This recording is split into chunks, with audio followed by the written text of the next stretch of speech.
My name is Neil. We'll start that again. Aloha mai kako. My name is Neil Hannes, and it's my pleasure to greet all of you, some of you watching here today live, and some of you perhaps watching a recorded version of this webinar that has been organized and developed for the for the Association of Computing Machinery in preparation for your upcoming conference to be held in Hawaii on computer-human interaction. We welcome you both to this webinar as well as we're keen to have you here in Hawaii for your stay and for what we hope will be a very productive conference. Hawaii has long been very attractive as a tourism venue, but more recently, as we hold conferences, conducting very serious business, we have found a value in really shifting our focus from Hawaii as venue to the culture of Hawaii as virtue, and really finding ways to understand better what this culture is about and how it might integrate with the themes and the important work of the associations and who come here for their conferences. So the Association of Computing Machinery has elected to engage us here in Hawaii to assist with that by hosting this webinar today. This webinar is on the concept of aloha, but in ways I'm sure that you've not been exposed to in the past. It's education with aloha and all the implications thereof. And we're really pleased to have Kahakalau here as our webinar organizer and really intellectual leader and thought leader for this exercise and experience. Ku is the founder and executive director of Kanaka, she's an award-winning educator, researcher, songwriter, and Hawaiian language and culture expert. Ku has been involved in indigenous, particularly Hawaiian education and research for over 30 years and does a lot of work in our community to provide a range of small and large-scale cultural and professional development, consulting, and research services for a variety of organizations, both from here as well as from abroad. So we're really happy to have Ku, and she's going to have a presentation that's going to be an hour to an hour and 15 minutes in length. It'll move very quickly. She's got a lot of exciting work to share, and we invite your questions. So put those into the chat, and we'll do our best to kind of save some time at the end of this program to get to them. But without further ado, I'd like to turn it over to my good friend Ku Kahakalau. Aloha, Ku. Ah, Mahalo nui. I appreciate that, Neil. And aloha mai kako. Let me just get this slideshow ready here. Can everybody see it? Neil, are we good? Yeah, we're good. We're good. Looks excellent. Okay. No leila. Aloha. Aloha. Today we're going to focus on this concept of aloha and how to create and maintain reciprocal relationships while you're here in Hawaii, but I think it's a good thing to do no matter where you live, between Kanaka or people, between the Aina or the environment, and what we call Akua, the spiritual or the unseen world. And so I will do my introduction in a moment following a traditional Hawaiian protocol, which first starts with greetings. So I will do a chant, a greeting chant, that is a very what I would consider generic, but follows a pattern that is used throughout Polynesia whenever we greet other entities, and that doesn't only have to be people; it could also be the environment, or as I mentioned, the unseen world. We always start with the most powerful entity that we acknowledge, and that can be different from person to person, and that's not a problem at all. We also honor our ancestors and greet them. We greet the leaders of past and present that are doing good things for their people. We're greeting the elders, the parent generation, and then lastly, the multitudes, which consists of every living being within the sound of our voice. So today, in addition to greeting you folks as our part of the multitudes, perhaps, I am also greeting these lychee fruits that are just starting to get ripe on my tree and that I am watching every day because I can't wait. Lychee season is almost here. And on the other side, I have a candle nut tree, and I'm greeting that tree. I'm greeting the birds that are flying by. I'm greeting the little lizard on my wall, and you'll find a lot of those mo'os when you come to Hawaii. But it's really an inclusive greeting to all living beings. Aloha, aloha na kua, aloha na aumakua, aloha na li'ihano hano, aloha na kupuna, aloha na makua, aloha ka lehulehu, aloha.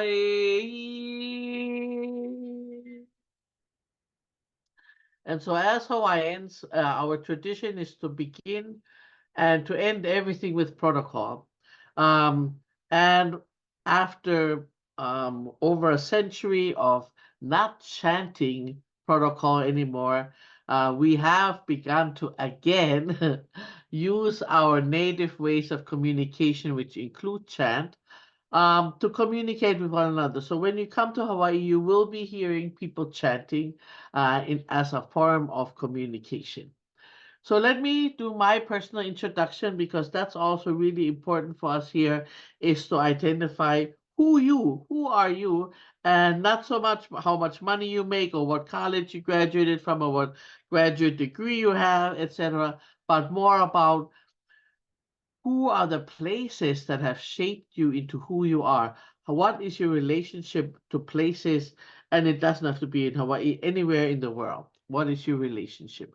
So I will start with my introduction. I will do it in Hawaiian, but I'll have the English there, so you should be able to follow along quite well. Aloha mai kako, o ku hina hina ku I kahakai kahakalau ko'u inoa. So that is my full name.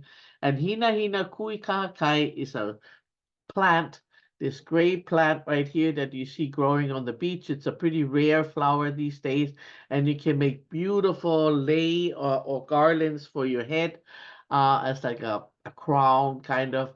And I was named that because when I was born, that was the color of my eyes. O Kia Ku'u Ohana. O Honolulu, ku'u o Nehanau. O Hawai'i, ku'u mokupuni. O Hamakua, ku'u moku. O Kukui Haile, ku'u kulana kauhale.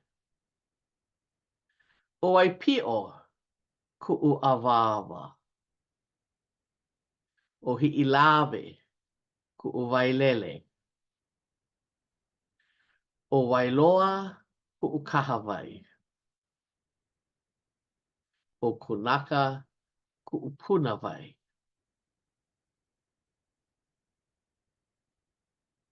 O Kawa'awa'ahia, ku'u ua.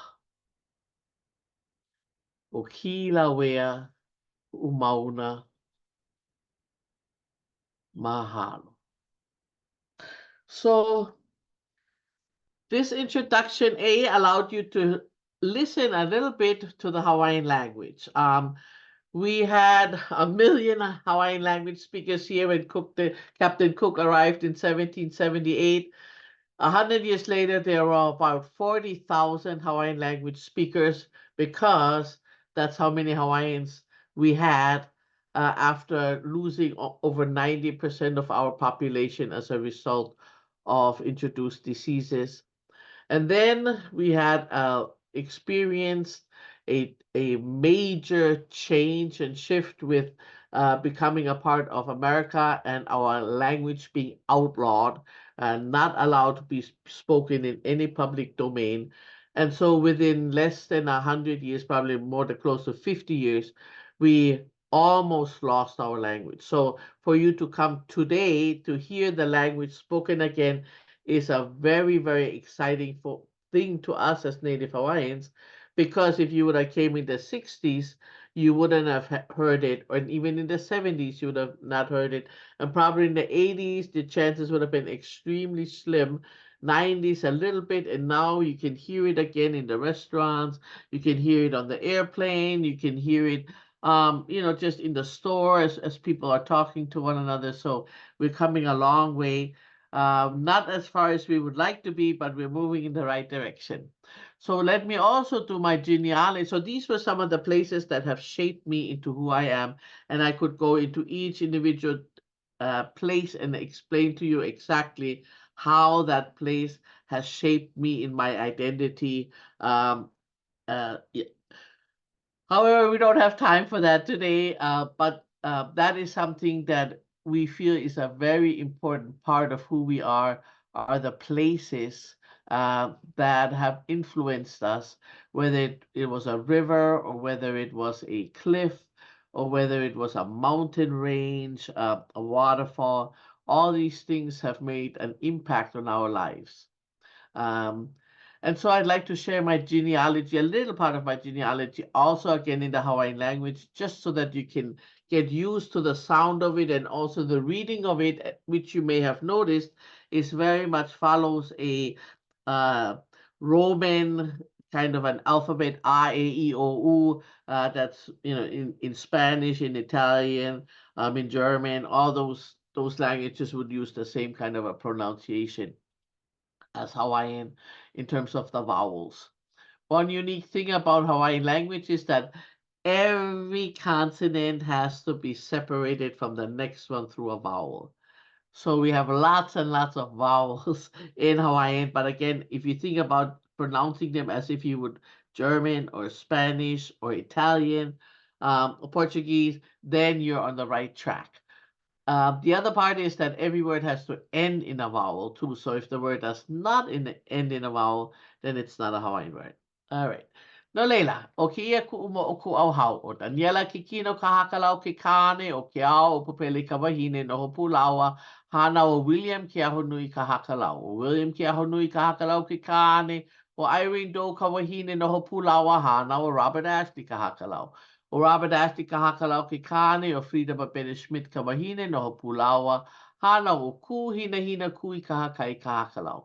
E ola ka inoa o kahakalau.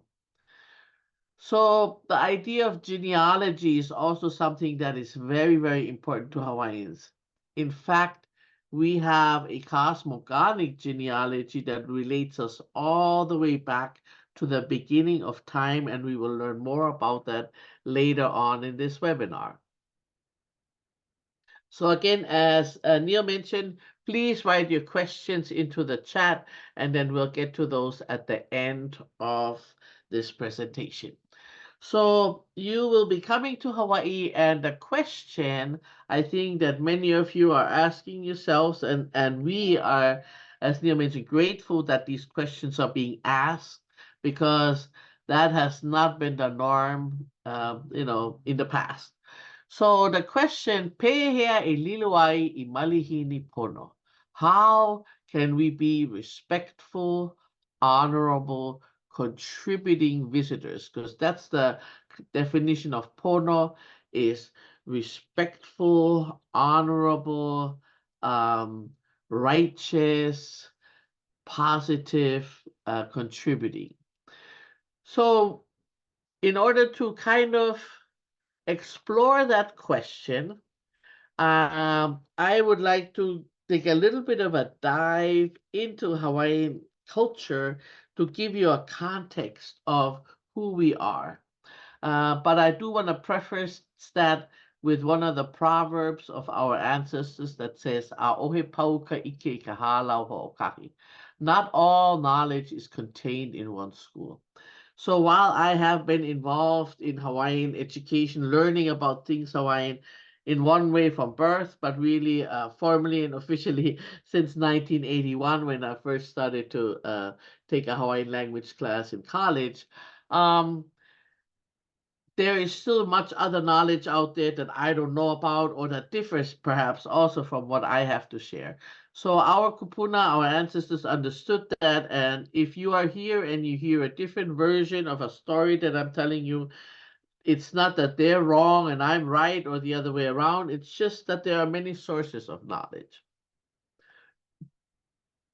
And much of that knowledge, including how to be pono, how to be honorable and righteous and ethical, um, are contained in this book that is now available as an ebook called Olelo no Eao, or Hawaiian Proverbs and Poetical Sayings. These proverbs were collected from the 60s to the 80s, kind of, by Hawaii's most foremost 20th century cultural expert, Tutumari Kawenapukui. And she grew up as a native speaker in a household of teachers and experts in Hawaiian culture, and was herself interested from young on already in these proverbs, in these pearls of wisdom of our ancestors, and ended up collecting over 3,000 proverbs that are all contained in this book that pretty much constitute the philosophy of our people. And we are so fortunate to have those, because for all of you who have grandparents that were very close to their ethnic roots, I think you may remember them using lots of proverbs, no matter who those whatever ethnicity those roots were. Sadly, I think throughout the world there's less and less use of proverbs, which to me, in no matter where it is, contain pearls of wisdoms. That's the whole part of being a proverb, right? So we are very fortunate to have so many of them that are guiding us and that are helping us to understand not just how our ancestors thought, but also how we need to think and behave today.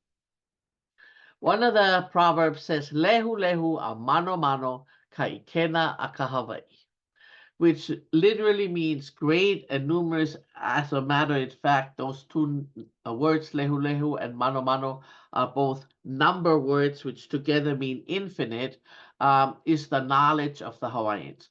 So our ancestors were crystal clear that the knowledge that they accumulated over the 2,000 years that they lived in Hawaii, on the Hawaiian Islands, um, that knowledge was great and it was numerous and it helped us to become experts at many, many things. Sadly, upon Western contact, this knowledge was ridiculed, it was demonized, it was looked at as inferior and useless, etc., etc., until the 70s, when, as a result of a Hawaiian Renaissance, we have slowly begun to reconnect to this great and numerous knowledge of our ancestors. And we believe that it is this knowledge that can help not just us, but people worldwide to reconnect to the environment so that we can save it for future generations. And so when we think of Hawaiian ancestral knowledge, we have to think about how did our ancestors get this great and numerous knowledge?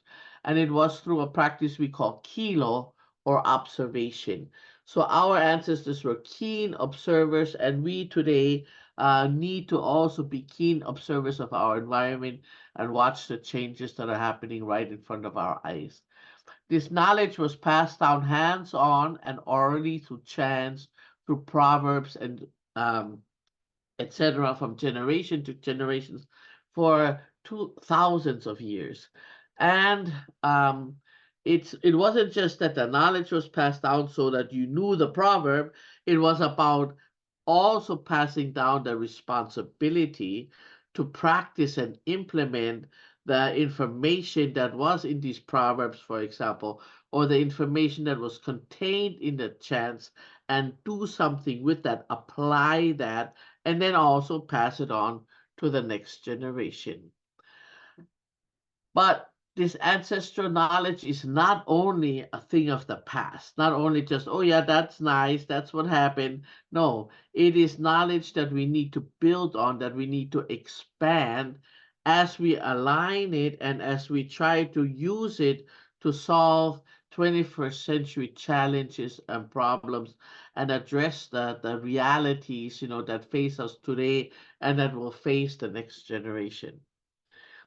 And so we are very grateful to have all these proverbs that really include this ancestral knowledge, which is not something that too many other nationalities or people can have. Yeah. So when we look at traditional Hawaiian education as it is defined in these proverbs, we find out that it was hands-on, that it was culture-based, it was informal, it was personalized, it was relevant, it was place-based, it was project-based, values-based, and it was rigorous as the assessment at the end, which was always performance-based, indicated. And when we look at all those words, those are all buzzwords in 21st century education. So when it comes to education, for sure, we can say ancient is modern, and the ways of our ancestors will help us to create educated 21st century Hawaiian citizens. Um, so this traditional education resulted in thriving, self-sufficient societies. When Cook comes in 1778, we have almost the same amount of people minus the tourists living in Hawaii, and not one single thing imported from somewhere. Today, over 90% of our food and pretty much everything else is imported from somewhere else. The early explorers noted exceptional general health and welfare. Today, Hawaiians are dying 10 years earlier than any other major ethnic group in Hawaii. This traditional education also resulted in an abundance of food, water, and, as was mentioned over and over by these early explorers, happiness. Everywhere they went, people were laughing with them, at them, about them, but just laughing. And sometimes also laughing at themselves. And that was something that was noted, and it is what we call le'a le'a in Hawaiian, and it means to have a good time, to have fun, and to enjoy amusement and laughter. Let's say that together. Le'a le'a. One more time. Le'a le'a. So you see that apostrophe, it's actually a glottal stop or an okina. And what it basically just means is you stop your voice and then you start again. So it's not le'a le'a, it's le'a le'a. One more time together. Le'a le'a. Yes. And it means to have a good time. So we really, really hope that no matter what happens, that that it is coming to Hawaii will be le'a le'a. Another thing that our traditional education produced was flourishing arts, whether they were utilitarian objects. We produced the finest kapa in the world, lei making, and you hope that while you're here in Hawaii, somebody will give you a lei, or you will get yourself your own lei and wear it proudly and enjoy wearing a lei, because that's something that just makes you feel special. So please figure out how you can make that experience happen for you. Our feather work by some of the early explorers was noted as the most beautiful artwork that they had seen anywhere in the world. And I'm talking these long feather capes, feather helmets, feather leis, again, feather standards, etc.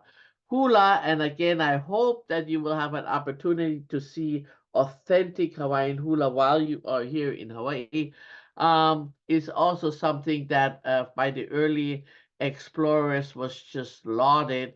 And the ballet, for example, of that time was called, a very poor way of dancing after they had seen the hula. As far as scientific knowledge, also our ancestors, they totally had figured out celestial navigation and were able to find tiny islands thousands of miles away from one another in a huge ocean. They practiced sustainable horticulture, and as I said, were able to produce everything that they needed in their limited island environment, without depleting the land and the waters. They practiced irrigation science so that they could increase the production of food as well as fish farming, um, done at a level that is not known anywhere else in the world. They had intense knowledge of how to use herbs, for example, for medicine, how to set bones. They did operations um, where they would replace, if there was a brain tumor, they would replace it with a piece of coconut, and we find skulls where a person like that actually survived. Um, they had also intense knowledge of weather science and how to predict the weather, looking at the behavior of birds, for example, and many of those things are coined again in Olelo No'eau, in our proverbs. They also developed an extremely sophisticated oral language. So we did not have a written language prior to 1820, but we did have a very sophisticated oral language with everyone in general, the general population, having superlative oratory skills. So being able to chant the most poetic um, chants to one another when we saw each other somewhere by accident or by design. Um, Lots of metaphors in our regular speaking, but also in our chants, using nature, comparing people to flowers or to certain plants or to certain fish, etc., birds, and lots of use, as I mentioned, of proverbs. Fascination with hidden meaning and riddling. They love to use the language to play games with one another and figure out who was the wittiest and who was the most creative when it came to using the language. Another unusual thing that I kind of alluded to earlier was that in addition to communicating with the spiritual world, which pretty much all people around the world tend to communicate through chant with their higher powers. So when if you're looking at the Buddhist priest, they will chant. If you look at the Catholic priest, traditionally they chanted, maybe not so much anymore today, but that was the traditional way of communicating. Um, Native Americans, right, to call on their deities, communicating, they chant. So chanting to the deities is a pretty normal thing throughout the world. However, chanting to the environment and to people as we communicate with the environment and we communicate with the people, that is not necessarily something that happens in other places in the world. It may here and there, but it's not a common practice. Another thing that our education, our traditional education resulted in was this 100% sustainability and independence, with us having an ancestral connection to our land and a collective responsibility to take care of the land. Uh, we developed expert land use practices that protected our resources and expert propagation and fishing practices, again, that that maximize the potential of place without depleting it. And our economy not um, was not a bartering system, which is what it is referred to in a lot of textbooks and informational resources. It was not a bartering system. It was a reciprocal sharing of resources. So we practiced what is known in other places as a gift economy, where we gifted one another. And this type of gifting, paying it forward, if you want to call it that, resulted in a functional way of assuring that nobody went without. We had no houseless people or homeless people, as they're called in other places. Here in Hawaii, we had no hungry people that were begging on the streets here in Hawaii, when that was all those were common situations in Europe, let's say, and even in America. Um, and So that was another result of traditional Hawaiian education. And then in 1778, as I mentioned, is our first Western contact, and that contact and the subsequent contact bring new diseases, they bring a new language, new economics, new norms, new laws, and new worldviews. And really, almost from one moment to the next, everything changes. The changes are massive, and they touch every single Hawaiian. There's not one Hawaiian who's unaffected by these changes. As I mentioned, within 100 years, 95% of the population is dead based on these new diseases. And many of our people don't have any place, they don't have any land anymore. Their culture is undervalued or not valued and not respected. And a new religion also, that is fundamentally different in their worldview. Uh, and we could just take one example being the idea of being related to the land, having a familiar relationship to the land, which is our way of thinking at the environment versus the concept of subduing the earth, right? And using the earth for our benefit. And so in 1820, the American missionaries arrive and they bring a new religion and new education. The alphabet that they bring was actually developed by a native Hawaiian who had ended up in Boston and went to some mission schools there, or some church schools there, and created a Hawaiian alphabet. Unfortunately, he died before coming back to Hawaii, so the missionaries brought it with them in 1820. But they also brought with them a totally different view of the Hawaiians than they had than they had of themselves, that's for sure. But even the early explorers in general were not as, and I just have to say it, racist as these early missionaries. In fact, Reverend Hiram Bingham, who becomes the leader of this missionary party, when he first looks at our people, he asks himself, and this is his, I'm quoting him now, right? Can these be humans? Are they not perhaps a link between man and the brute? And so just imagine that, right? Many of you, if you're people of color, you have experienced racism maybe already, and not only nowadays. I mean, you can be white and be discriminated against also, right? And that might just happen to you here in Hawaii.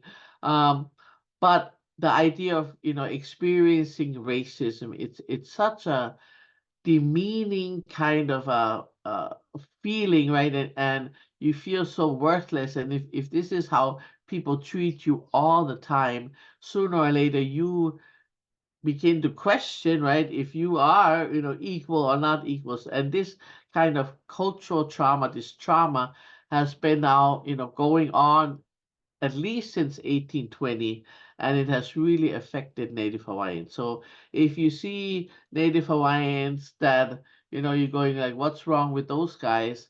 It was these attitudes, right? It was this kind of a treatment by outsiders uh, that affected us deeply, and some more than others. Um, and so um, we are carrying, the wounds of this trauma and of this racism. But we also had positive role models, and in our case, our kings were very much understood the value of education, which included Western education. And so King Kauikeaouli, who is pictured here, he in 1834 created a free universal schooling for boys and girls in the Hawaiian language. And so this is the first formal school system that replaces the traditional way of education, which, as I mentioned, was very informal and personalized, place-based, meaning, the students stayed at home pretty much and learned there from the people within the extended family. And now in 1834, we have the first universal schooling for boys and girls in the Hawaiian language. So universal means it's mandatory. All boys and girls have to attend school, and the school doesn't cost anything. And it is taught by Hawaiian teachers in the Hawaiian language. So that's our first system. And that is way before any or most other European and also in America uh, countries had a free universal schooling. They had schooling, it was mostly for boys, and it costs a lot of money. Um, and so this is really shows how avant-garde our people were when it came to schooling. And in fact, Kamehameha III said here, Aupuni pala pala ko'u, o ke kanaka pono ko'u kanaka.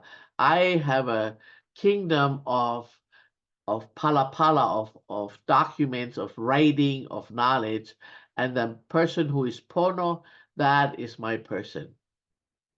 And so as a result of this school system, this universal school system, only about 20 years later, Hawaii is among the top 3 literate nations in the world, together with Scotland and England. So imagine, right? We come from a strictly oral tradition. The reading and writing is introduced in 1820. We have no alphabet, nothing prior to that. And these missionaries also bring the first printing press. By 1834, we have a mandatory school system, and by the 1850s, so this only 30 years later, after the alphabet has been introduced, we are among the top 3 literate nations in the world.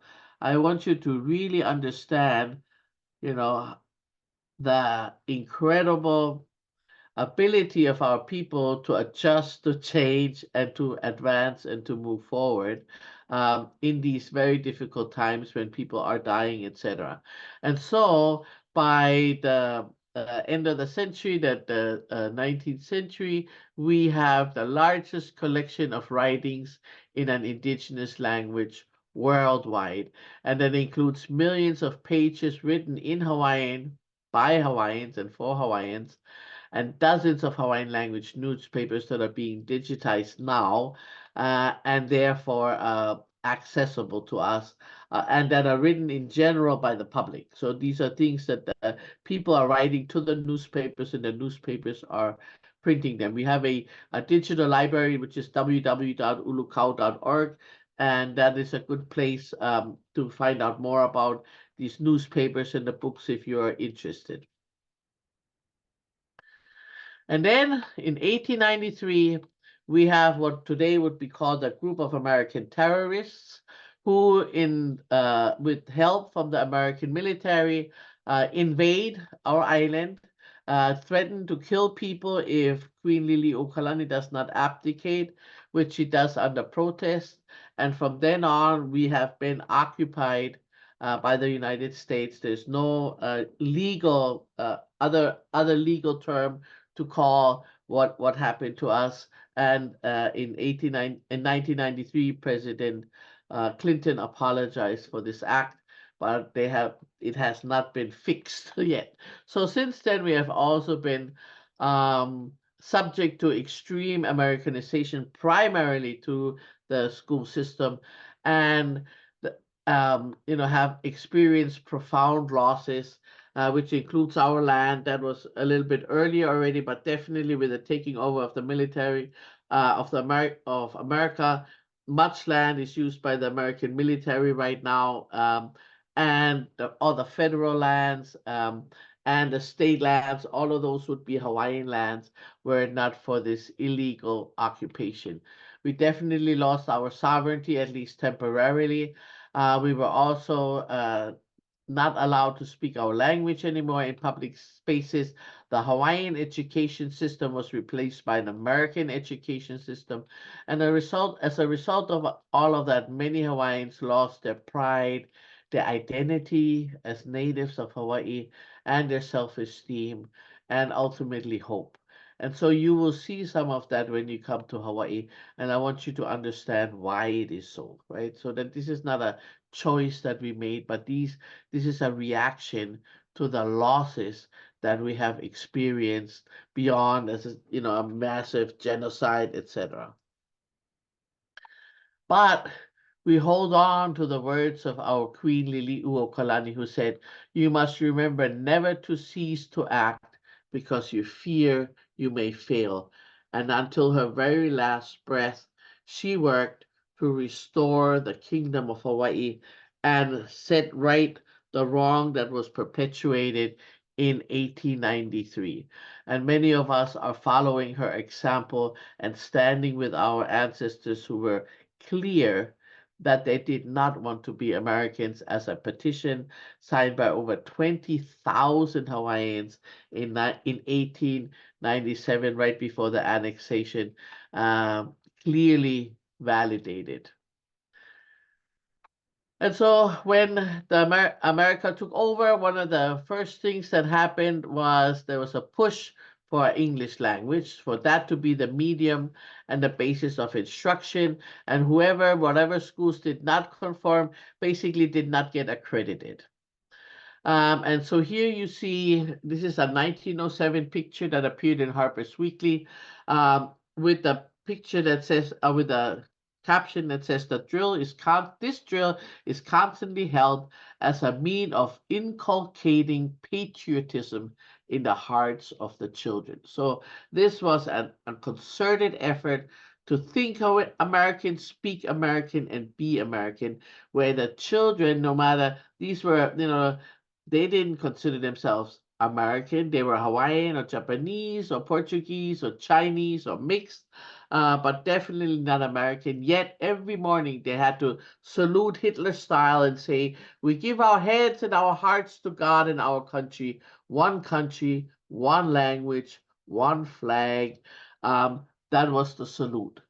So talking about, inculcating is a nice way of putting it. I would say indoctrination is a little bit closer to it, but there was this overt effort to Americanize at all levels, and all of the curriculum focused strictly on American content, American songs, American history, and even today, all of the textbooks within the Department of Education, or let's say 90+% are all continental books that talk about American history, American this, American that, and hardly anything about our island and our place and our environment and our way of life. There has been in the 20th century an effort, to introduce Hawaiian education, and unfortunately, most of that was remedial in nature, and these schools were more alternative programs that everyone knew lacked Western academic rigor. And so while the students learned how to fish or gather seafood and plant native plants or prepare food or paddle canoe or create all kinds of utilitarian or functional arts, that they were basically stupid and that they could not speak proper English, that they could not read or write or do math or do science, right? That was the implication of these Hawaiian-focused education programs, let's say in the 50s and 60s, 70s, 80s, and some of them still exist today.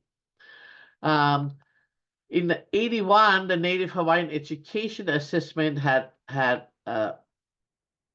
gathered official data that stated that Native Hawaiians scored below parity in education, and those low achievement levels were directly related to cultural factors. So remember, we said 1820, alphabet arrives, 1834, school system, 1850, among the highest literacy scales, or perhaps even the highest literacy rate in the world, all the way until 1893, and that change. And now 1893, right? And now 80 years later, this actually happened a lot earlier, but it's in 1891, we finally have hard data, quantitative and qualitative data that shows that this American system has been detrimental to Native Hawaiians, with us now all of a sudden scoring below parity and on all levels. And also the data showed that this was directly related to cultural factors, meaning that we were subjected to and are subjected to a system that completely ignores who we are and where we live. And so today, we are the largest ethnic population in the Hawaii State Department of Education, over 50,000 Native Hawaiians, and we are still the most under and uneducated major ethnic group. So nothing has changed in the last 40 years, despite billions of dollars in federal aid and all kind of band-aid approaches here and there, because they have not been systemically addressing the issue. And we have the highest negative performance indicators and the lowest positive performance indicators. And that only reason for that is not that we are unable to learn. According to my friend Dr. Manumaya, she validates that data confirm that the lower educational achievement of Hawaiians is a direct reflection of the incompatibility of the current system with our Hawaiian cultural, educational propensities and preferences. And so this is an issue worldwide, right? Wherever you go, you find Native people that are subjected to a Western school system that are underperforming, not because they're less capable, but because of the incompatibility of these Western systems with the Native ways. And our Uncle Skippy Ioane on the right, he puts it best where he says, our children are the evidence. They are not the crime. And so I want you to also be aware of that, because when you come here, you will see houseless camps all over the islands in Honolulu town and along the as you're going out into the country. And the majority of them will be Native Hawaiians. And it is because of this settler colonialism that we've had to endure. Uh, and the impact has been detrimental, not just from an education perspective, but from an economic perspective. And they're related, obviously. If you're not succeeding in education, you can't get a good job with good paying wages. And so today we have the highest rates of houselessness on Native Hawaiians. In in fact, just the last couple of years, between 2020 and 2022, there was a 19% increase in houseless. We call it houseless instead of homeless because Hawaii is the home of every Hawaiian. Nobody can take that away. But many of our people don't have a house. They don't have a place to live. And so they become houseless. And this rate continues to grow, and it also is it also is evident in our outmigration. Currently, some people say 53%, some people say 57%. Either way, that's the amount of Native Hawaiians who live on the US continent because they cannot afford to live in their homeland anymore. In fact, today, uh, over 50% of young Hawaiians with children earn below the living wage. In 1997, the Congress created the Native Hawaiian Education Council, and in their report, they recommended a system of education that would be culture-driven, family-oriented, and community-based. And as we worked towards this system starting in 97, we realized we wanted to add the word academically rigorous, because if we just put culturally driven, people automatically assumed that it would not be academically rigorous. And by 2010, we said the system absolutely also has to be sustainable, because if we have to depend on outside funding, it's never going to work. And so since the 1980s, my husband and I have been involved in this Hawaiian-focused education revival that really is aiming to bring back the ways of our ancestors to teach our young people today. And this was recognized already in 97, that in the long term, culture-driven, community-based, family-oriented education is going to be the foundation among which the Native Hawaiian people will rise, embracing Native Hawaiian self-determination through educational change. And so that's what's happening in Hawaii now. And we're very excited that this pedagogy of Aloha, which emerged over the last 30 years, is working and is making an impact, um, not just in schools like Hawaiian language immersion schools, which we have been blessed to start throughout Hawaii, Hawaiian focused charter schools, which are also an important opportunity for our Hawaiian children to learn about their language and their culture, but also in public schools, more and more teachers are interested in learning about pedagogy of Aloha.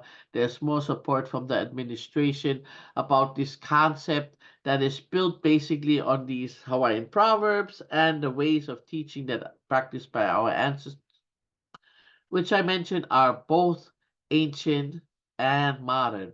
And so the pedagogy of Aloha can be reduced to a simple formula that says relations plus relevance plus responsibility results in rigor. And if you do it right, also in lots of fun. That's that le'a part we talked about earlier.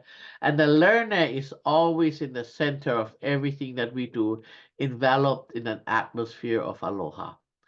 And so we talk about relation building. And when you come to Hawaii, I think you will enjoy your opportunities to build relations, because one thing is that we are a very, and this is not just Native Hawaiians, but the many other nationalities that have made Hawaii their home, that we are very friendly people, very outgoing people, and um, people will talk to you as if they've known you all their lives, kind of thing, out of the blue. And so just enjoy that part, because it is nice when you can engage with people in open, friendly ways, greet them, say aloha whenever you can, and build those relations. And so the next couple minutes we'll focus on what we're talking about when we're talking about relation building between with kanaka, which are people, relation building with the aina, or the land, the environment, and then also aloha akua, which is the relation building with the spiritual world. So one thing, let's just practice are some Hawaiian um, greeting words. So let's just repeat after me: aloha, aloha mai, velina, ano ai. Very good. So all of those four you can use anytime when you want to greet somebody. And if aloha is the most common out of those, but the other ones you will get some props if you greet people with that. They go, oh wow. And as far as saying goodbye or farewell, aloha works again, but you can also say aloha ahui ho, which literally means greetings until we meet again. Can you repeat after me? Aloha ahui ho. Another really, sorry, that was one more time. Aloha ahui ho. All right. Another important word, mahalo, means thank you. Hanaho, everybody repeat after me, mahalo. Okay. And, okay, hold on, sorry.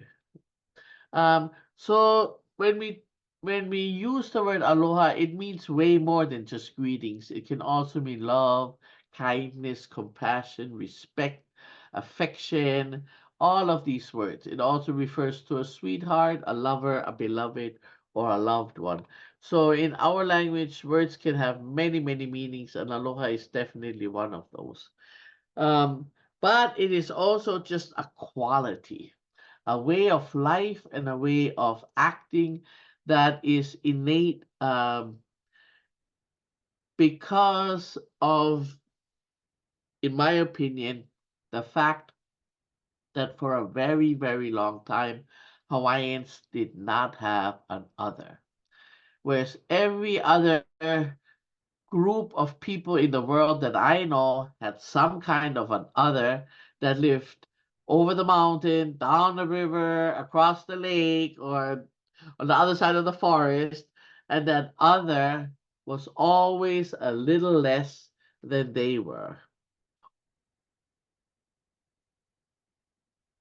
And so those others, were just not quite the same as we, right? But for Hawaiians, we didn't have that. We didn't have no other. Um, like people or groups of people that we looked at and treated as different from ourselves. And the reason for that was because we're so far away from everybody. You look at our ocean, Pacific Ocean right here, and you see, we're right here, 2,000 miles away from the West Coast, even more from Japan, downwards again at least 2,000 miles until we get anywhere else. So there is no other around us. Whereas versus, for example, if you go to the Western Pacific, you have Samoa, and the others are Tonga, and the others are Samoa, for example. In many other places in the Pacific, we do have others, in some cases, right on the next island.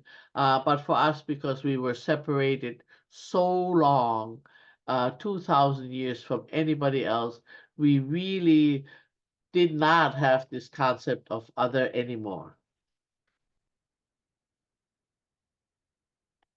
And then we also have these cosmogonic genealogies, which frame all Hawaiians as descendants of a common ancestor, which I talked about earlier. This cosmogonic genealogy is also referred to as a mele ko'ihonua, uh, which is a genealogy that connects Hawaiians with the cosmos and really describes our origins. And in this case, the mele ko'ihonua is about two deities called Papa and Wakea. And so we will learn a little bit about this cosmogonic genealogy so that you understand our relationship to one another, but also our relationship to the land, the environment, and also to the spiritual world. And so the main word that we would like you to remember is lau lau. Can we say that together? Ua lau lau. One more time. Ua lau lau. What that literally means is it's a wrapper. And figuratively, it refers to a pregnant woman because she's looked at as the wrapper of new life within her. But the more common understanding of lau lau is this food that you see up here in the top left, which is either pork or chicken and butterfish and sometimes sweet potatoes that are wrapped in the leaf of the taro, and then in another leaf called a tea leaf, and then they're steamed. So if you are in Hawaii and you want to try some Hawaiian food, I highly recommend lau lau, which is this wrapped food bundle that usually has meat inside, and then it's wrapped with taro leaves, and then the tea leaves are just holding it together. It's a very healthy dish too, only protein and vegetables, dark green vegetables, so very healthy for you. And so this is the story, the mo'olelo of Papa and Wakea. That shows how we are related to both the deities, the taro, the islands, and ultimately to one another. He akua wahine Hawaii o Papa, he akua kāne Hawaii o Wakea.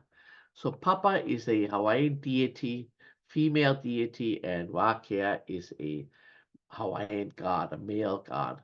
Ano pulawa o lelo mai o Wakea. Aloha o Wakea. Melina o Papa ka o inoa o lelo mai o Papa. Ho'okahi o hana o opu kahonua. So Wakea meets Papa and he introduces himself, and the kahuna or the priest is looking on and he's thinking to himself, oh, these guys are related. They have a common ancestor and his name is Opu Kahonua. No leila hele mai o Papa o lelo mai o ia. E Wakea, ua lau lau. So Papa comes after a while of them living together and she shares with Wakea that she's lau lau, that she's pregnant. And as you can see, Wakea is very, very happy. Hana o Papa, Hana o Hawaii he moku. And Papa gives birth, and she gives birth to the island of Hawaii. Hele ho o Papa ya Wakea o lele mai o ia. E Wakea, ua lau lau. So doesn't take too long. Papa returns to Wakea and shares, oh, I am lau lau, I'm pregnant again. And he's happy. Hana o Maui he moku, and the island of Hawaii is born. Alela ho'i ho, Papa Olelo, e Wakea, ua lau lau. So she comes back to Wakea and tells him, oh, I'm pregnant. And and the island of Molokai is born. Alela ho'i ho, Papa e Wakea, ua lau lau. So Papa comes back and tells Wakea, oh, I'm pregnant again. And the island of Lanai, also referred to as Lanai Kaula, is born. Leila ho'i ho, Papa Ewa kea, ua lau lau. She announces again that she's pregnant and hanau o Oahu he moku. The island of Oahu is born. Leila ho'i ho, Papa Olana Ewa kea, ua lau lau. So she comes back once again and she shares with Wakea that she's pregnant. Hanau o Kauai he moku. The island of Kauai is born. Leila olela ho oia Ewa kea, ua lau lau. Ahana o Ni'ihau he moku. The island of Ni'ihau is born. And so after that, she comes back and she tells him, E Wakea, ua lau lau. And it's not really a full birth, it's more the afterbirth. He ula o Kaholawe. And the afterbirth of Kaholawe emerges. And so all the islands have been born, starting from Hawaii Island all the way to the northwest Ni'ihau. A leila ha'alele o wake ia papa hui pu o ia me ho'ohoku kalani o lela mai o ia hui aloha e ho'ohoku kalani. Melina e wakea o lela mai ho'ohoku kalani. So after the birth of all these islands, Wakea leaves Papa and he unites with Ho'ohoku Kalani, introduces himself, and they get together. And one day, Ho'ohoku Kalani hele oya ya Wakea o lena mai oya e Wakea ua lau lau ulo o lena mai o Wakea. So Papa is out of the picture now, and uh, Wakea and Ho'ohoku Kalani live together, and one day Ho'ohoku Kalani comes to Wakea and she shares with him, oh, Wakea, I'm pregnant, and he's very excited about that. Ah, ha now my Ho'ohoku Kalani. Aka, we my Ho'ohoku Kalani, he keiki alu alu. Ua hala ku'uhiapo a kanu lako I kona kino makalepo. So unfortunately, the child is stillborn and passes away and is buried in the dirt. And they're very, very distraught. But Olelo Ihi, Ho'iho o Wakea, Ike oia I kahi mea kanu. E nana mai he kalo. O halo anaka lau kapilili kona inoa. And so the next day, when they go visit the spot where they buried that stillborn infant, they notice that a plant has sprung out of the ground, and it is a taro plant. And so they name him Haloanaka Lau Kapalili, long stem quivering leaf, and he becomes the first taro plant. Alela, ho'iho o ho'ohoku kalania Wakea o lela mai oia. E Wakea, ua lau lau. So it takes a little while, but then Ho'ohoku Kalani comes back to Wakea and she lets him know that she is pregnant again. Hanau oia I keiki kane I kaika a o haloa kona inoa. And she gives birth to a strong boy, and his name is Haloa after his older brother. And so this mo'olelo, this story, teaches us several lessons. One of them is that we are family. The deities are our ancestors, Papa, Wakea, Ho'ohoku, Kalani. They are all deities, and they are our ancestors. The islands are our siblings, right? Because they're born before that same father, different mother, but they are our siblings. And so is the taro, right? The taro is also our older sibling. And as direct descendants, and all Hawaiians are descendants of this first Haloa this first son of Wakea and Ho'ohoku Kalani. And so, because we are all descendants of Aloha, we are all related. And so, there also then this concept of other disappears because you may not like your sister or your brother or your cousin, and you might have a beef with your auntie or your uncle or somebody and totally disagree with what they do, but they're not other, right? You wouldn't look at them as other. You might not like them, but they are not other. As long as they're family, we don't look at family as other. So because all Hawaiians are related, that concept of other just didn't exist prior to contact. And then, there were definitely, there was definitely racism already among the early explorers, but it really, really became pronounced with the coming of the American missionaries that clearly looked at us as other, as Reverend Bingham's remark about, questioning whether we were even human or perhaps a link between man and the brute. So perhaps the missing link, right? Clearly show. So even today, still yet, as Hawaiians, we are all recognized as ili ili, as pebbles of Haloa. And that brings me to just a little side note in regards to pebbles. Please don't take any rocks back from any of our islands to where, or sand, or any of those kind of things. They don't want to go anywhere. We have too much Hawaiians living abroad already, forcefully removed because we can't live here. Our rocks, our sand, they want to stay in Hawaii. And so, in order to fit in here in Hawaii, we would hope that you can exhibit these values that are not just Hawaiian, obviously, but that we highly treasure, which is to be caring and kind and helpful and understanding and respectful and gentle and patient. As you navigate through this new way of interacting that is a little bit more, I think, familial and affiliation oriented. So for us, creating relations with others is a really important part. And that is because our kupuna, our ancestors already recognized Uaola loko ike aloha. Love gives life within. And so we know that love or aloha is imperative for everyone's mental and physical welfare. And so we try to share it as much as we can.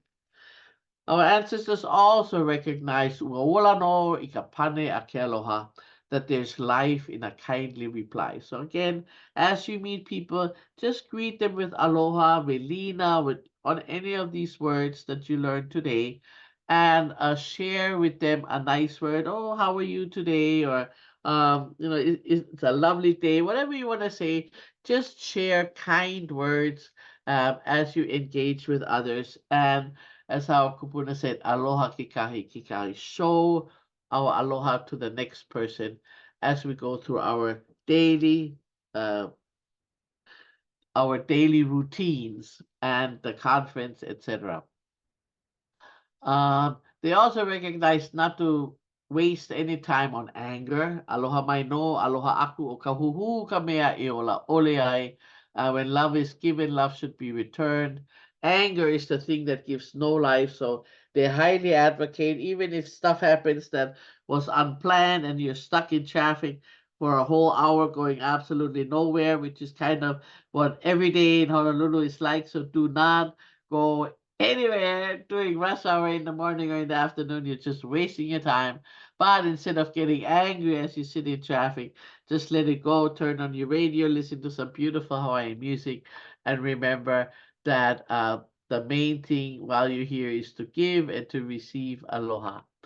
Obviously, taking care of the land is also important. So if you have any opportunities to get to know a place, excuse me, to get to know a place, please spend some time talking to people that are there or informing yourself about special places, maybe where you're staying, maybe a place that you're visiting outside on your free time.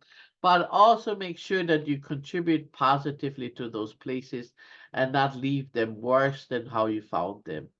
And that's really, that idea of, we call it aloha aina, love for the environment, is really this familial relation of love and respect between the environment and us people that was established at the beginning of time, according to the story that I shared with you. And so it's really an understanding that we are mutually responsible to take care of one another. The earth doesn't need us, but we need the earth.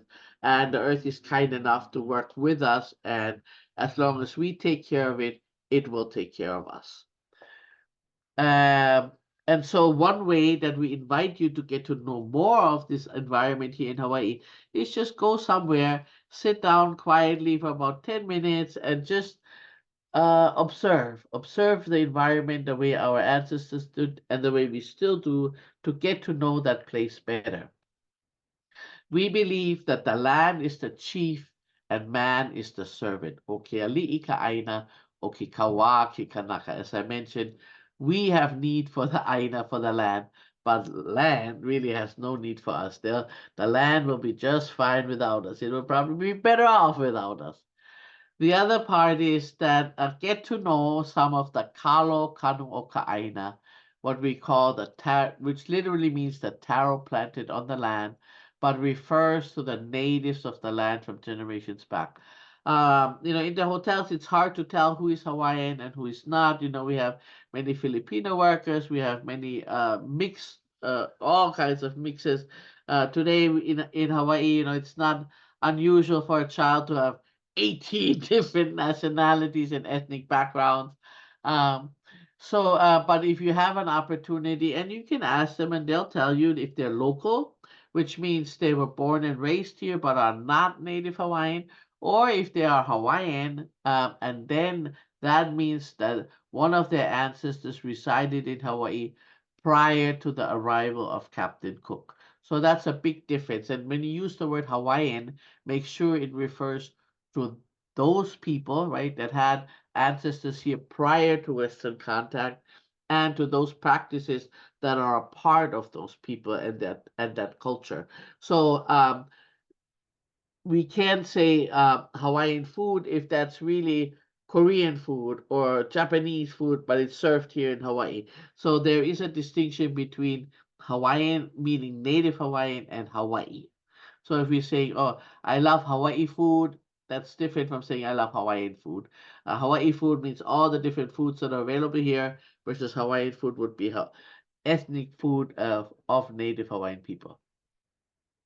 And so we're not going to go into the chat, sorry about that, but we are going to speak a little bit about also the respect that we have for the spiritual world. And so this is again this same story that we heard establishes that relationship, because we are descendants of deities, and so again there's this mutual respect and this mutual responsibility to take care of one another.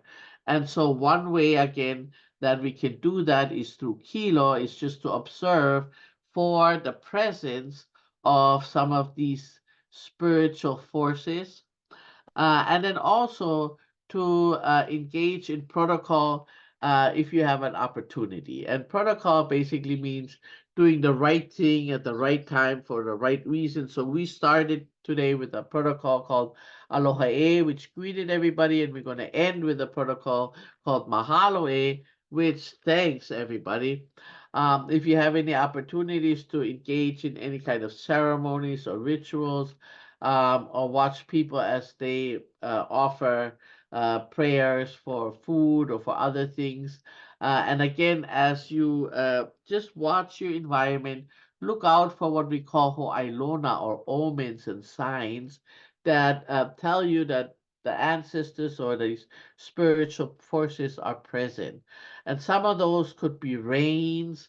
Whenever you have, so especially when you're starting a ceremony and there's this fine mist coming down, that's a clear sign to us that the ancestors are present. Um, Other omens can be, rains, different types of rains, rainbows. You'll see lots of rainbows in Hawaii, and they're, as everywhere else in the world, a very good sign. You can also look out for unique cloud formations for birds, or movement on the ocean. If you see a whale jumping, you won't see, no, they won't be here yet by the time you come. But dolphins and other fish, that's usually also a confirmation. And sometimes it's just as you encounter people and they say something, you go, oh, that's interesting. That's kind of the answer I was looking for in whatever ways. And so sometimes you can also see these words popping up. But here in Hawaii, that is something that we invite you to kind of try to look for, and you'll be surprised um, that there's more of these kind of what we call spiritual messages than you think. So again, as you go through your visit here, think of doing the right thing at the right time for the right reason. Um, and many times it just means, being humble, being kind, and being generous, because going back to that concept of pono, um, according to our ancestors, okapono ke hana ia a iho mai na lani. It's our responsibility to do good until the heavens come down on us. And so our responsibility is to persist in doing good in everything that we do, and we invite you to join us in this effort. So as we engage in protocol, it can be just a matter of balancing and centering ourselves. It also shows that we recognize and acknowledge the people and the places of this place. And I know universities for sure have started with an acknowledgement, right, of the native people. That is always a good thing to do if you're giving a presentation, is to acknowledge the native people and the native land that you're standing on, and really let people know that you understand your role as a visitor, um, and that you have to be, that to be mindful and respectful, just like you would be, visiting anybody's home, and be careful not to disturb the place. One thing that you may in, encounter while you're here is that Hawaiians love to do protocol. So we usually open and close our day, our activities, and our meetings. We also use it to greet and interact with guests when we enter or exit a house or a forest or a sacred site, before we plant, harvest, or eat, or engage in healing practices. All of those things involve protocol. And so one way, if you are going to be out in the environment in Hawaii, we advise you to just do a little bit of a protocol before you enter a forest or even the ocean, and clear your mind, especially as you enter the ocean. Don't just go in, watch that ocean for a little while and see when the waves are rolling in, and see what happens to the people that are in there. If nobody's in there, that's also a sign to be aware of. And then, when you think it's safe and your mind is clear, then ask permission to enter. And when you leave, express your gratitude. A simple mahalo is perfectly fine, to show that respect our place, and especially our sacred places, and offer apologies for any negativity that occurred unknowingly. If you did something to offend, it's always good to ask for forgiveness, and then look for omens, look for ho'ailona, to see uh, how the environment and the spiritual response to you. In terms of just getting into let's say a forest, for example, the easiest thing and the simplest thing to do is what we call ho'omalie, which is just basically spending a moment of silence before you enter that area, and focus on why you're going in there and the positive aspects of that visit. Make sure as you go in, your mind is as clean as possible. So leave all your individual rubbish in terms of worries and stress and whatever outside. And even before you even come to Hawaii, maybe, or as you come here, just decide you're doing protocol. You're gonna let all of that worries stay wherever the plane leaves from, and you come here and you will enjoy and be open to whatever Hawaii has to offer to you, um, as you offer yourself in a spirit of respect for our land and for our people and for our culture. And the reason we ask, for permission is because to us it shows aloha and respect. It reflects good manners. It shows that you're attentive to the relationships between you and others. And ultimately, it builds relations and it promotes your own spiritual well being. When our king Liholiho went to England in 1824, they expected a savage, perhaps a noble savage, but a savage nevertheless. And when they saw him with perfect hair, perfect eyebrows, perfect clothes, this was the latest fashion at the time, they couldn't believe it. And so they asked him, how can that be? And he pretty much told them, duh, nā vai ho'i ka ole o ke akamai, he ala hele I ma'a I ka hele ia e o'u mau makua. Who would not be wise on a path walked upon by my parents and ancestors? And so for us as Native Hawaiians, we are determined to walk and to continue to walk on this path walked upon by our parents and our ancestors because we believe that that's where the wisdom is. That's where our ability to solve the challenges, the many challenges that face Hawaii today are. And so we would like to end with a song that was written by a non-Hawaiian, and that says Hawaii, land of my birth, even though it wasn't his land of his birth, but he adopted himself and he became adopted by Native Hawaiians. His homeland, chanting and singing about this beautiful place, and asking everybody to rejoice and experience the gentle breezes and this infinite love for Hawaii.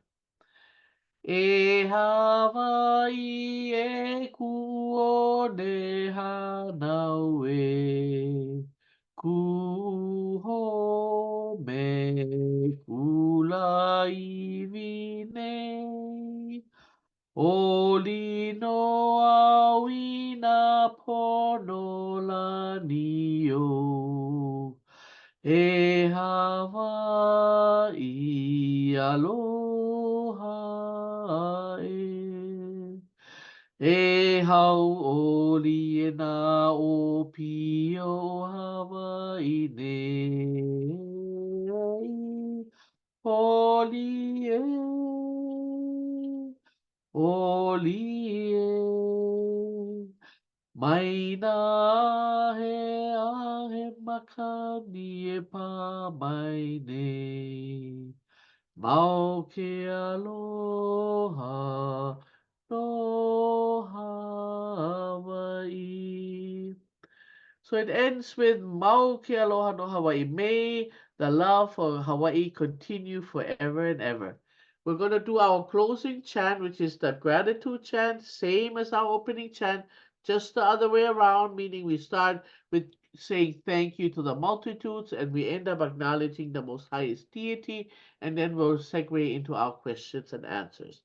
Mahalo e, mahalo e ka lehulehu, mahalo e nā makua, mahalo e nā kupuna, mahalo e nā li'ihanohano, mahalo e nā au makua, mahalo e nā kua, mahalo e. Mahalo nui, and if you would like to get in touch with me, you can contact me at ku@kuakanaka.com, or follow us on Facebook or Instagram at Kuakanaka, or visit our website at www.kuakanaka.com. And then let's turn it over and see if we have any questions and if we can provide answers to those questions. Mahalo ku, mahalo ku. If this were a live audience, we'd be having a big round of applause and perhaps a standing ovation for you right now. I'm sure our webinar viewers really enjoyed your presentation. So always get so much out of it. So thank you. Look at all those clapping hands that I see on the screen. Good to see it. We do have a couple questions, and let's get to I think an easy one first, and it has to do with repeating again the pronunciation of Velina. And what you might want to do is talk a little bit about Piapa and how the sounds we associate with the various letters. So we have 13 letters in the Hawaiian alphabet. We have our five vowels, which are the same pretty much as I said, in same pronounced the same way as Spanish or Italian, Portuguese, or German, which is a, e, o, u, and they're always pronounced that way. And then we have our consonants, and they're pretty much pronounced, I would say, also the same as these European languages. So an H is always H, like in Hale, L. There's no difference with all of those letters. The W sometimes is more of a V, sometimes more of a U, but that is, you can't go wrong. Just it's a 50-50. It's also a personal preference. So whichever, most times we use the vai, the more softer W when the W is at the beginning of the sentence, and sometimes then when it's in the middle, it can sound a little bit more like a V. But it's not a big deal if there's some Hawaiians who say Hawaii, and then there's others who say Hawaii. So there's you'll hear both of them. The main thing you have to remember is that glottal stop, so it looks like an apostrophe. And whenever that is there, you just break your voice. So we had words le, right? So we have this glottal where you just stop and then you start again. And then we also have a kahakalau, which is a bar over the vowels, which basically just elongates the vowel, makes it long. So instead of saying ka, you would say ka, or ku, you would say ku, right? Making it long. Yeah. So in our examples that you gave, Velina is pretty easy. There's no Okina, there's no Kahako, and so Velina, right? Right. But Anoa'i, then you do have Okina. Yes. So So you have two okina. You have one in the front, which is the hardest one in a way, and in a way the easiest one, because when we speak English, we kind of put that stop in front of every word we say. Compared in Hawaiian, we talk everything like this, where everything is one word, and you can think about, it just kind of flows on and on and on. So you just make that you should be able to hear it a little bit if you put your mouth in your hand in front of your mouth. You should feel that little breath coming out. So ano ai. So there's these two little ano ai that stop there for ano ai. Yeah. another question we have, I think we can dispatch pretty easily, museums in Hawaii. Now, this conference will be on the island of Oahu, and as Ku mentioned, we are a multi-island state. If you do get to the other islands, other than Oahu, which is the main island upon which Honolulu is most populated and which Honolulu sits, there are beautiful museums there on other islands as well. But for Honolulu, on the island of Oahu, Bishop Museum would be your main museum. It's a museum of the Pacific, really. It has a beautiful Pacific heritage section as well as a beautiful Hawaiian section. And you can get into some of our history through art as well at the Honolulu Museum of Art, as well as the Hawaii State Art Museum. HISAM, the Hawaii State Art Museum, as well as HOMA, the Honolulu Museum of Art, would be other places you can go to get a little bit of our history. I really appreciated, Ku, your concepts of othering and really establishing not only the fact that Hawaiians viewed each other in a relational way, other humans, but looked upon all living things and all elements of life, all forces of life, as living and part of our relationship. Network of relationships. So somebody asked the question that had to do with a very important part of those elements that give us life, about water. And there seems to be some awareness of the contamination of some of our water source on the island of Oahu due to the U.S. Navy's development and use of fuel storage tanks above our largest aquifer for the island of Oahu. It's not our only aquifer for the island of Oahu, but it's our largest and most productive that probably supplied water for about 25% of all of the island. And I know a little bit about this, where I think it's asked of Ku, but if you don't mind, Ku, I'll lean in on it since I've been a member of the State Water Commission. Um, that was contaminated by leakage from those tanks, that aquifer, that part of our aquifer. And it's a big pool, if you can imagine a big pool of water, and part of it has contamination in it. But what we did was we shut off all pumps to that aquifer, even so that we wouldn't use the suction to draw the contaminant any further than it was. And the Navy is being held to account to really do what it can to clean up that aquifer. But it's not in use. I can say that we have found other ways to meet the demands. We are concerned about this over the long haul. Your presence here will not affect that. So you won't be creating a hardship through your use, but as with any sustainable or finite resource, we ask you to just be prudent. As you stay here, I mean, excessive showers, inefficient use of wastage of water would not be welcome and not be helpful at all. But fear not, like your very presence here creates a problem for another part of our population. We have sufficient source to meet the needs. Our concern is for the long run to, number one, clear up this issue that's contaminating one of our most important sources of life.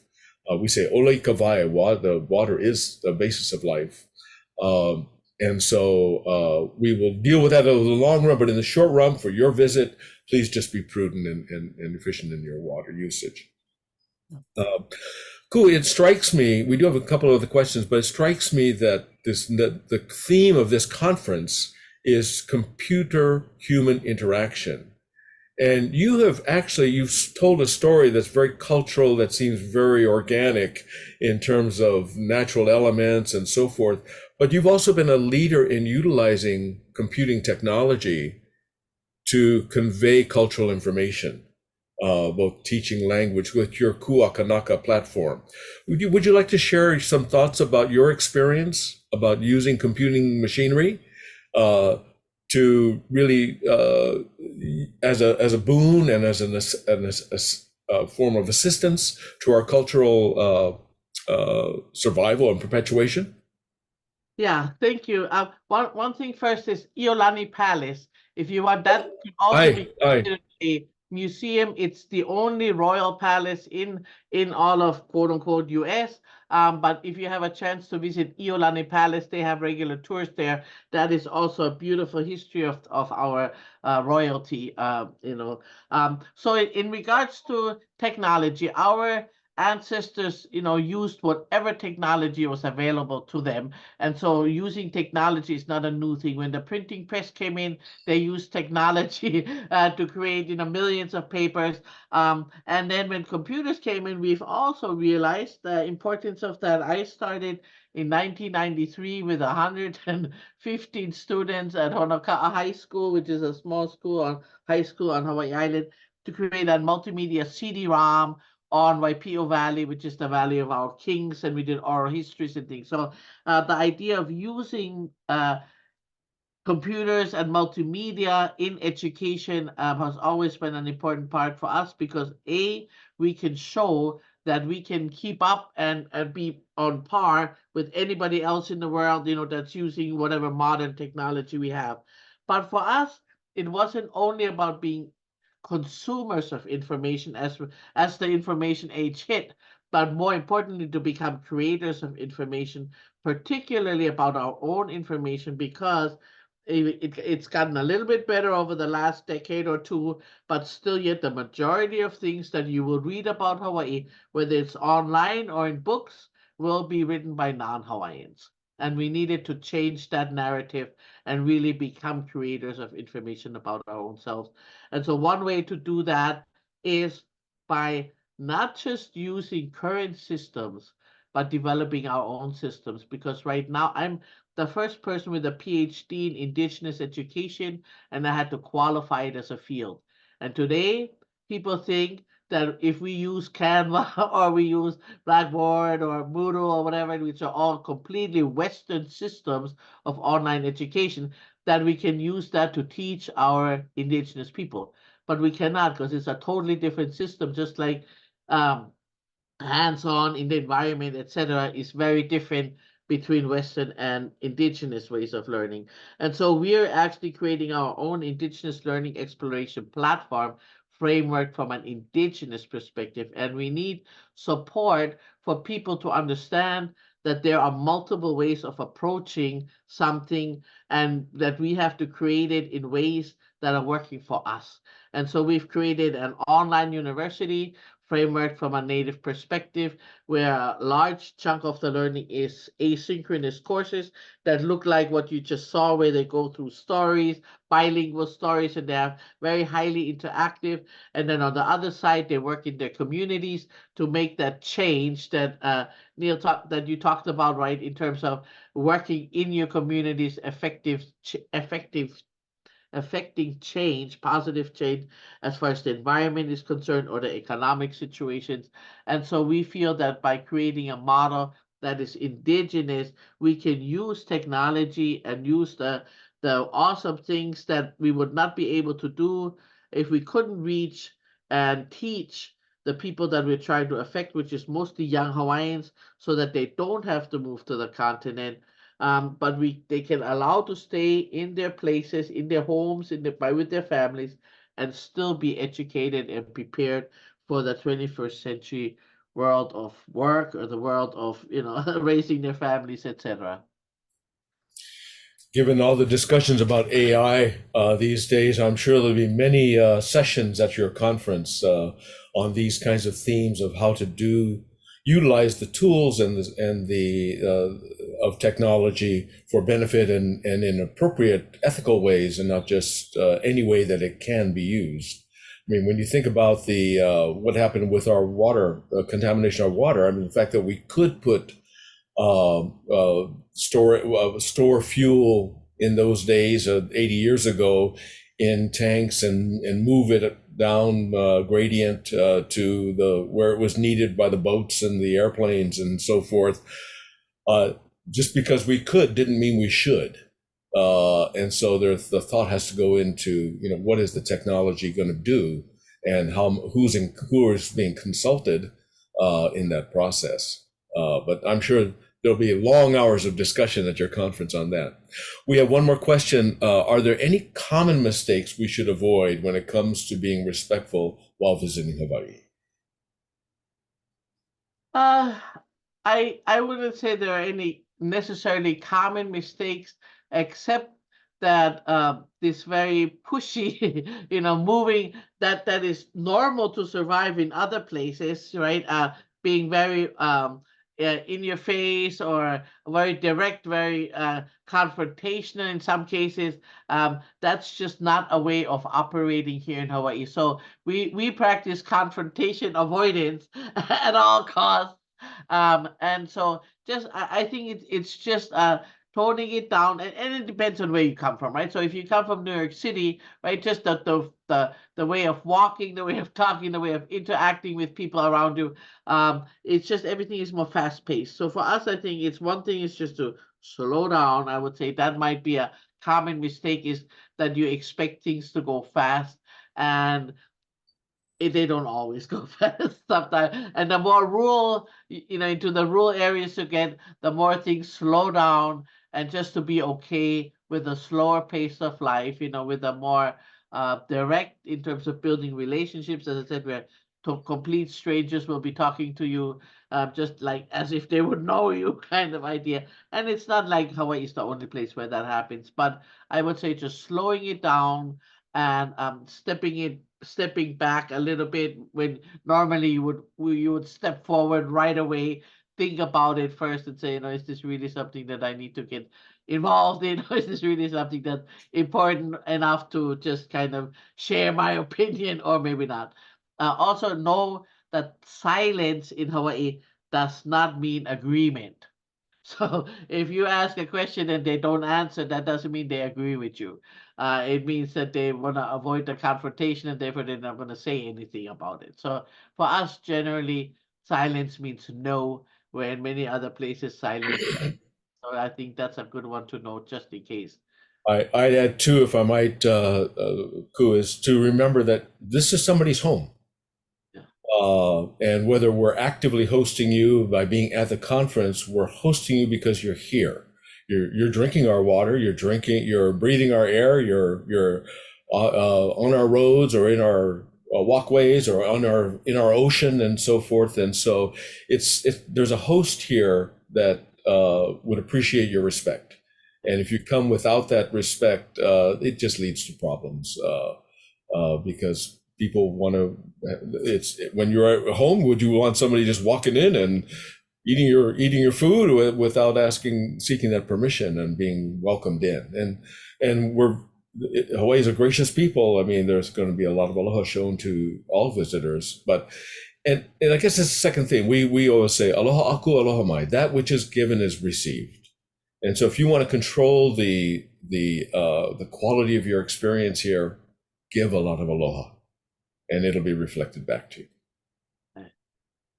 Cool. I think that's all our questions, and in fact, we've gone a little bit over time. You've given us you generously from your base of knowledge, and we thank you for sharing that with the Association of Computing Machinery Group. Do you have anything more you would like to add in closing? No, I think I want to just reiterate one more time. As Neil said, aloha means respect, right? That's one definition of aloha. And so it is a reciprocal action, and we look forward to you folks having a wonderful time. Really enjoy yourself. Our lives are so busy, and we have so much things going on. It's getting busier and busier all the time. I take this to take some breaths, to enjoy nature. We have beautiful places. Be very careful and be safe. As you enter the ocean, there's lots of protocol that goes along with that specifically. Or if you're going into the mountains and you want to see waterfalls, make sure you're on legal, legal trails and not jumping illegally through places that are privately owned. But just most of all, just common sense and respect will make your visit a very enjoyable experience. Mahalo. Thank you, Ku. Now, we did have one. I just noticed one more question. Is it safe to walk around at night in Hawaii? Our hotel is about 1 kilometer away from the venue. In general, Waikiki, especially along Kahakalau, which is the main strip, is pretty safe to walk around, but just be mindful. I think exercise mindfulness of have companions with you. During the daytime, I think your largest safety concern is traffic and being careful of the cars as you walk from Waikiki, where the hotels are, to the convention center, which is just kind of across a little canal from the hotel district. So I would just say exercise mindfulness and have companions with you as you do anything, especially if it's later into the night. And hotels can give you guidance as to places that may be experiencing difficulties for one reason or another. And so just always consult with the conference organizers as well as your hotel. So with that, I think we've satisfied our obligation with the questions, and we thank you again, Ku, for a wonderful session. And we want to wish the members of the Association of Computing Machinery a wonderful conference and a wonderful experience while you're here in Hawaii. So with that, aloha. Aloha. Thank you.